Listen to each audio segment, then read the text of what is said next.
တနင်္လာသမီးများရဲ့ကံဒီ3လပတ်လုံးကာလအတွင်းမှာလူယုံတက်လို့တည်ရဆိုတဲ့စကားအတိုင်းပဲအဲ့ဒီစကားပုံအတိုင်းဖြစ်တယ်ဗျ။ဘုရားတဘောတဘာဝအရာ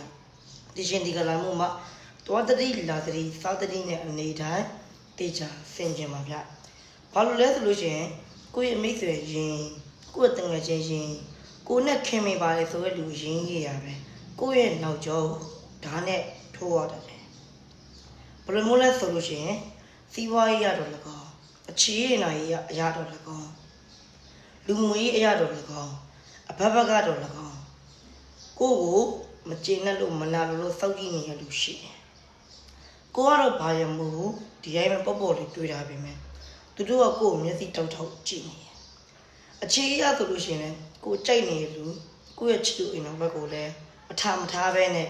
ဒဲစနိုက်ကြော်ရတဲ့ပုံစံမျိုးတွေတဲ့ပလင်ကြီးအကွက်ရွှေသွားတဲ့ပုံစံမျိုးတွေကြော်ထုတ်တယ်စီးပွားရေးရဆိုလို့ရှိရင်လည်းယုံကြည်အောင်ဆွဲခေါ်မယ်ငွေတွေရင်းနှီးမြှုပ်နှံမှုတွေတောင်းခံမယ်သိကြပါတယ်ဒီလောက်ကြီးမြတ်ပါမယ်ပြောပြီးတော့လိန်ညာပြီးတော့ကိုယ့်ရဲ့ပတ်စံတွေကိုလိန်နယ်ပြီးတော့ထွက်ပြေးသွားမယ်လိန်ညာသွားမယ်ဒါတော့စီးပွားရေးရစလိုက်ပြောလိုက်တာအခြေအရလူမျိုးရေးရဆိုလည်းအဲ့တိုင်းပဲကိုကမထင်သားပြင်မှာကိုယ့်ရဲ့နောက်ကမှာကိုယ့်ရဲ့အသင်းကိုတပုတ်လင်းလင်းပြောဆိုပြီးတော့စောင်းမြောင်းပြီးတော့မိမလိုမိမရဲ့စိတ်နဲ့ပြောဆိုနေတဲ့ပုံစံမျိုးတွေကြုံရတူတယ်ဗျဒီချင်းဒီကာလာမျိုးမှာကိုတော့ဘာရမဟုတ်ဒီတိုင်းပဲနေတယ်ဒါပေမဲ့ကိုတကယ်မနာလို့ကိုစောက်ကြည့်နေတယ်ကိုတကယ်နောက်ကျောတေချာပေါက်ဓာတ်နဲ့ထိုးတော့တယ်မကြခင်မှာဖြစ်ပေါ်လာတော့မယ်ကိုအချက်ခွဲမဲ့လူကိုတပုတ်လုံးနဲ့ပြောဆိုမဲ့လူကိုတိတ်ခါချမဲ့လူကိုလူလုံးမလားသူလုံးမလားဖြစ်အောင်လုပ်မဲ့လူပေါ်လာလိမ့်မယ်ဒါကြောင့်မို့လို့ဆက်ဆက်ရရ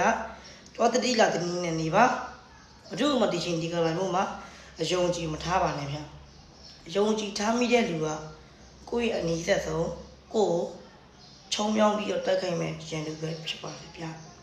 ကြောင့်မို့တနည်းနဲ့တတိမများကိုတတိကြီးနဲ့ဒီ3လပိုင်းအတွင်းမှာညီတော်မှုအတွက်တတိပေးလိုက်ပါတယ်ဗျ